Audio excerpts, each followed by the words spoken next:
Jumpa kembali bersama saya Mariana SPD NPD, dan kali ini kita akan melanjutkan materi kita tentang strategi pembelajaran, ya, strategi pembelajaran terutama secara khusus untuk sekolah dasar, ya. Oke, baik, silahkan mengikuti materi ini sampai selesai.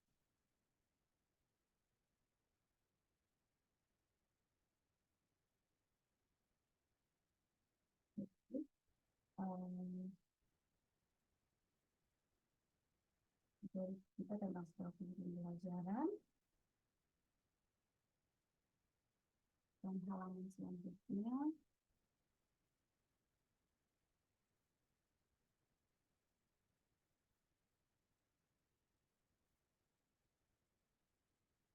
baik, berbicara mengenai strategi, kita akan membahas tentang pengertiannya dan apa itu strategi, gitu ya. Hal ini untuk memperjelas kembali,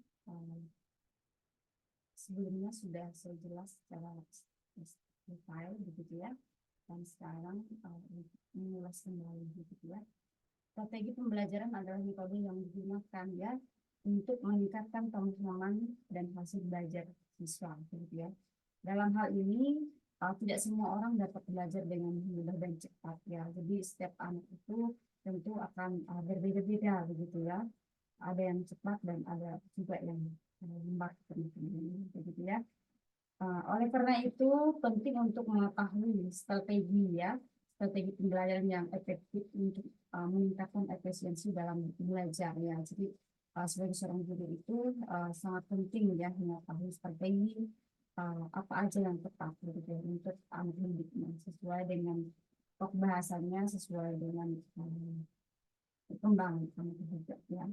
Baik, selanjutnya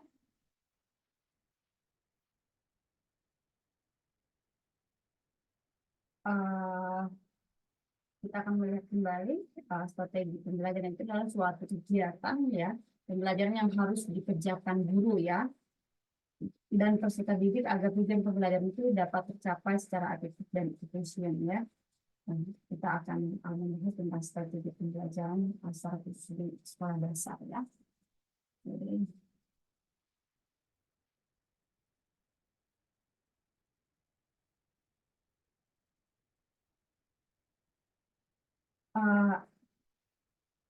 ada 5 tahapan atau strategi mengajar anak sekolah dasar, ya, yang tentunya nantinya akan membuat mereka merasa asik, nyaman, menyenangkan, begitu ya, dalam proses belajar mengajar yang akan kita berikan kepada mereka, begitu, atau didik kita, gitu ya.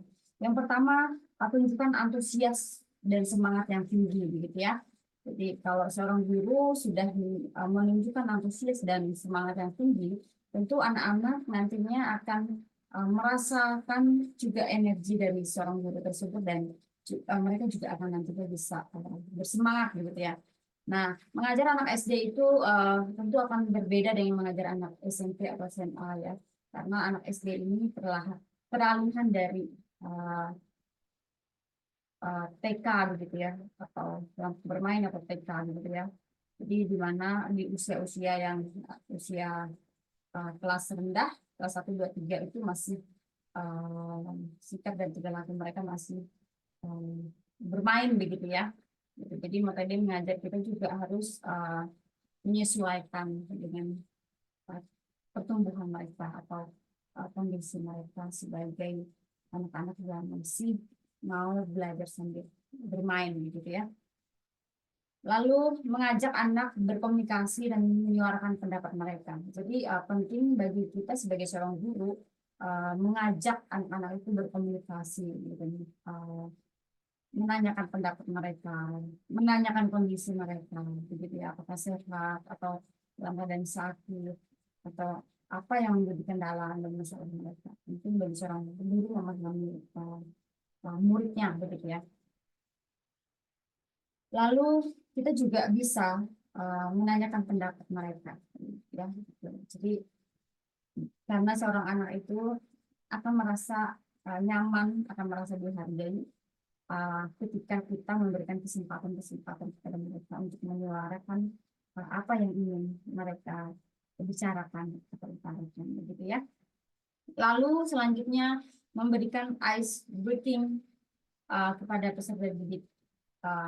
Ice breaking ini kayak semacam proses pembelajaran yang mengajak anak untuk tidak boring begitu ya. Jadi metode mengajarnya disesuaikan juga dengan temanya ya. Jadi ada semacam games atau sesuai dengan temanya kita membuat suatu apa namanya, suatu kreativitas begitu ya, yang membuat anak tidak merasa bosan gitu dalam mengikuti proses belajar mengajar gitu ya. Tapi tentunya memang searah dengan tema gitu ya, atau bahasan yang akan kita bahas pada pertemuan tersebut gitu. Lalu selanjutnya membuat metode pembelajaran itu menyenangkan. Nah, jadi kita penting sebagai seorang guru yang punya perencanaan yang baik, maka dia akan menyusun atau membuat metode-metode pembelajaran yang cocok begitu ya, sesuai dengan temanya dan tentunya menyenangkan bagi anak-anak, membuat mereka merasa semangat untuk belajar begitu ya. Itu hal-hal yang harus dikuasai atau sesuatu yang harus dilakukan oleh seorang guru atau pendidik gitu ya. Oke, selanjutnya. Nah, dalam proses belajar mengajar ya, tentu kita juga akan menemukan ada beberapa anak yang mungkin kesulitan dalam menyatakan pendapatnya. Saat ditanya pun kadang tidak bisa menjawab gitu. Nah, hal-hal yang dilakukan oleh kita sebagai seorang guru, ya seorang pendidik ya, kita harus mencoba membiarkan anak itu berbicara ketika dia mau berbicara begitu ya, atau ketika dia menyatakan pendapatnya begitu ya. Jadi kita apapun yang dia bicarakan kita coba simak begitu, coba dengarkan dan kita berusaha merespon baik dengan apa yang sudah ditanyakan begitu ya. Lalu yang kedua, luangkan waktu untuk berdiskusi. Jadi dalam proses belajar mengajar itu kita juga harus meluangkan atau membuat suatu metode yang menolong anak untuk bisa berdiskusi begitu ya. Nah, itu adalah hal-hal yang penting yang menolong anak untuk bisa semakin percaya diri gitu ya. Lalu selanjutnya, jangan hakimi anak. Kalau misalnya anak ada membuat suatu kesalahan atau kekeliruan, kita sebagai seorang pendidik atau sebagai seorang guru harus membimbing anak ya. Jadi kita memang mengakui bahwa itu ada kesalahan, tapi sesuatu itu bukan sesuatu yang tidak bisa diperbaiki, tapi sesuatu itu adalah bisa diperbaiki kembali, gitu ya. Dan berikan kesempatan untuk memperbaiki dirinya, gitu ya. Lalu berikan anak pilihan. Jadi dalam proses belajar mengajar tentu juga kita sebagai seorang guru tidak hanya dari apa yang menurut kita baik, tapi kita juga menanyakan kepada anak bagaimana gitu ya. Berikan pilihan-pilihan kepada anak. Misalnya dalam proses belajar mengajar, kondisi mereka sedang ribut gitu ya. Nah, apalagi kelas kecil 1, 2, 3 itu ya masih peralihan dari kelompok bermain atau TK gitu ya. Nah, kita akan menemukan mereka itu masih bermain begitu ya. Nah, jadi kita akan membuat mereka untuk memilih ya. Misalnya kita membuat suatu kesepakatan. Ibu boleh menyampaikan materi 10 sampai 30 menit atau 40 menit begitu. Lalu selanjutnya kita akan berdiskusi siapa yang mau menyatakan pendapatnya. Boleh setelah ibu memberikan materi sekitar 10 menit misalnya begitu. Nah, berikan mereka pilihan. setuju atau tidak begitu ya. Nah, jadi tentu mereka akan bereaksi begitu ya. Ada yang setuju atau ada yang enggak, atau bahkan semuanya pada setuju. Nah, dengan adanya pilihan atau kesepakatan tersebut ya, mendorong kita untuk bisa uh, manajemen kelas dengan baik begitu ya. Jadi mereka akan fokus untuk mendengarkan terlebih dahulu begitu ya. Lalu hindari memberikan label tertentu pada anak. Misalnya label anak misalnya suka membolos, ya kita kasih label si tukang bolos. Atau anaknya kurang pandai, jadi misalnya uh, si tukang pemalas atau apa begitu ya. Pokoknya hindari label-label yang membuat anak itu merasa kecewa, merasa sakit hati begitu ya. Karena kalau ketika anak sudah merasa kecewa, sakit hati, apapun yang kita akan ajarkan kepada mereka, mereka kurang bisa menerima dengan maksimal begitu ya. Jadi usahakan untuk mengambil hati anak untuk bisa menolong mereka merasa senang dan menyukai proses belajar mengajar yang akan kita berikan begitu ya. Sehingga tujuan pembelajaran yang akan kita berikan itu tercapai dengan baik begitu ya. Oke, selanjutnya ice breaking. Nah, ini tadi tentang ice breaking, tentang gunung meletus misalnya ya. Uh, Diajak anak-anak untuk bermain begitu ya, sambil mempraktekkan begitu ya, gitu. Secara langsung sesuai dengan tema yang akan kita bahas begitu ya. Sehingga proses belajar mengajar itu tidak monoton gitu ya. Uh, Nah, metode pembelajaran adalah cara untuk mengimplementasikan rencana yang sudah disusun dalam kegiatan nyata ya, guna mencapai tujuan secara optimalnya ya. Jadi ada beberapa metode yang tepat untuk anak SD ya atau sekolah dasar ya. Nah, metode pembelajaran beberapa metode pembelajaran tersebut ada metode ceramah ya. Nah, sesuai dengan apa namanya metode ceramah ini ya memang penyampaian materinya eh, dengan cara penuturan ya, penuturan secara lisan oleh pendidik kepada peserta didik ya. Dan metode ini termasuk cara mengajar klasik ya, yang sudah banyak digunakan dari zaman dulu begitu ya. Nah, seringkali metode ini dikombinasikan dengan metode tanya jawab supaya tidak membosankan bagi anak begitu ya. Gitu. Lalu masuk ke metode tanya jawab seperti tadi yang metode ceramah tadi bisa dikombinasikan dengan metode tanya jawab ya. Cara pembelajaran dengan sistem tanya jawab itu berguna ya untuk meningkatkan rasa ingin tahu masing-masing siswa begitu ya. Biasanya guru akan meminta siswa untuk membaca atau mempelajari materi pembelajaran terlebih dahulu ya. Setelah itu, guru akan memberikan kesempatan kepada siswa untuk bertanya di sesi tanya jawab sesuai topik bahasan dan sesuai dengan kesepakatan kelas juga ya.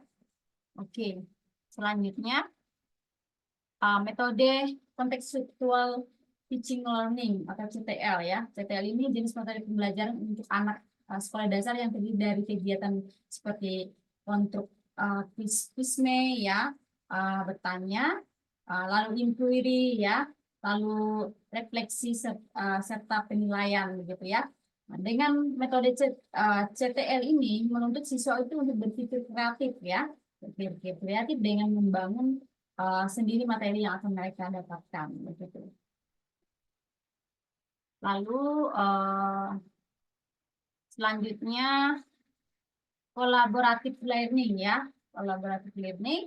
Model ini biasanya disebut dengan belajar kolaborasi ya. Metode belajar ini mengajarkan cara bekerja kelompok yang baik ya. Siswa akan berkelompok untuk mencari solusi dari sebuah permasalahan ya. Cara belajar seperti ini akan mengajar setiap siswa untuk bertukar pendapat untuk akhirnya menyepakati sebuah keputusan bersama begitu ya. Jadi ada pembentukan kelompok di kelas gitu ya, sesuai dengan temanya, sesuai dengan topik bahasanya ya. itu akan mengajarkan mereka untuk bisa saling bertukar pendapat, mampu berkolaborasi, begitu ya. Gitu. Oke, selanjutnya tutorial atau tutoring ya.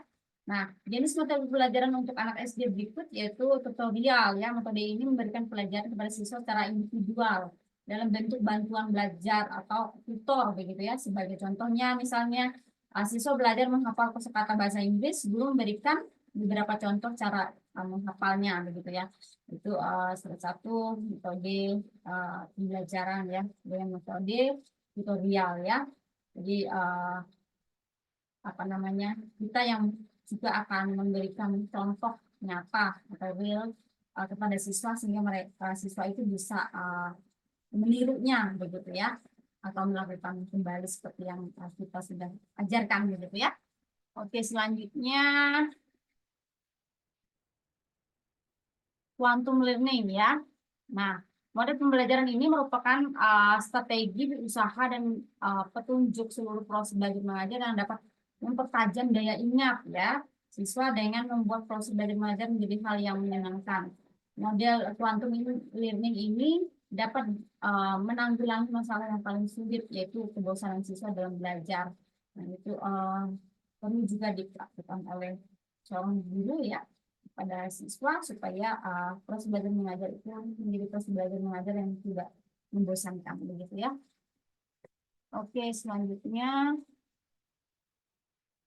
latihan. Nah, metode alat pembelajaran sistem latihan ini cocok untuk mempelajari materi pelajaran yang berisikan keterampilan fisik begitu ya, atau gerakan anggota badan misalnya latihan menari begitu ya.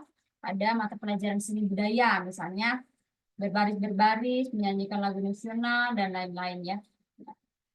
Kalau olahraga ya melakukan kegiatan baris berbaris misalnya, atau senam gitu ya. Itu membutuhkan cara-cara atau cara-cara atau melakukan latihan yang banyak gitu ya. Oke, selanjutnya portofolio ya. Nah, metode pembelajaran portofolio adalah cara belajar dengan memberikan tugas pada siswa yang menghasilkan suatu output ya. Jadi ada outputnya begitu ya. Pada dasarnya portofolio itu merupakan usaha yang guru lakukan ya supaya siswa memiliki kemampuan untuk mengungkapkan dan mengekspresikan diri sebagai individu maupun kelompok. Bisa individu, bisa kelompok ya. Nah, contohnya misalnya guru menugaskan setiap siswa mencari tumbuhan dengan beragam jenis tulang daun pada pelajaran IPA misalnya ya. Lalu siswa diminta membuat kerajinan dari bahan bekas misalnya juga ya.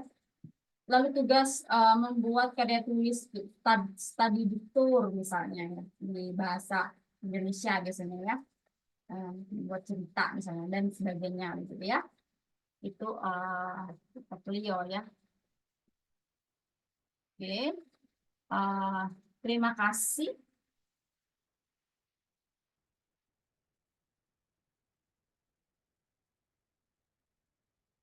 Demikian materi untuk hari ini.